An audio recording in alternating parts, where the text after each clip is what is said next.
లత్కోర్ అంటే భూతా కాదా? Dictionary meaning కూడా చెప్తా పోయి. క్యాజువల్గా తెలంగాణలో వాడే పదం లత్కోర్. లత్కోర్ అంటే ఎటువంటి సందర్భాలలో వాడతారంటే, ఎవడన్నా సిల్లీ పంచాయతీలు అంటే సిల్లీ ఇష్యూస్లో ఇరుక్కున్నాడు అనుకో, ఏమరా ఈ లత్కోర్ పంచాయతీలు అంటారు. ఎవడన్నా పిచ్చి పిచ్చి పనులు చెత్త పనులు చేస్తా అంటే ఏమరా ఈ లత్కోర్ పనులు అంటారు. ఏమన్నా పిచ్చి పిచ్చి మాటలు మాట్లాడడానికి లత్కోర్ మాటలు మాట్లాడకపోయి నువ్వు అంటారు. దాని మీనింగ్ ఏంటంటే చెత్త, సిల్లీ, ఆ కైండ్ ఆఫ్ వాడుక భాషలో అట్లా వాడతారు.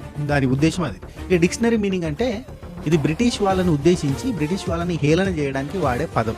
పిట్టల దొర అంటాం కదా మన తెలుగులో, పిట్టల దొర లత్కోర్ సాబ్ అన్నట్టు. లత్కోర్ సాబ్ అంటే పిట్టల దొర అని అర్థం.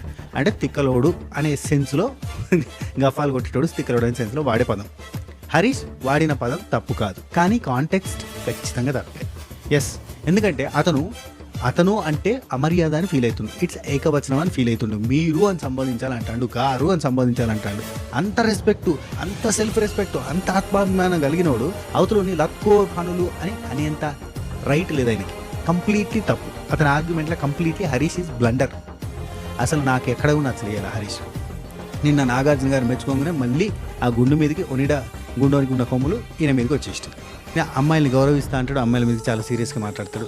And at the same time మాట్లాడే ప్రతి దగ్గర కూడా అతను ఏమన్నా అనొచ్చు, కానీ అతను ఒక్క మాట అన్నా కానీ రివర్స్ అవుతాడు, రివోల్ట్ అవుతాడు, సీరియస్ అవుతాడు, ఇష్టం అన్నట్టుగా మాట్లాడతాడు.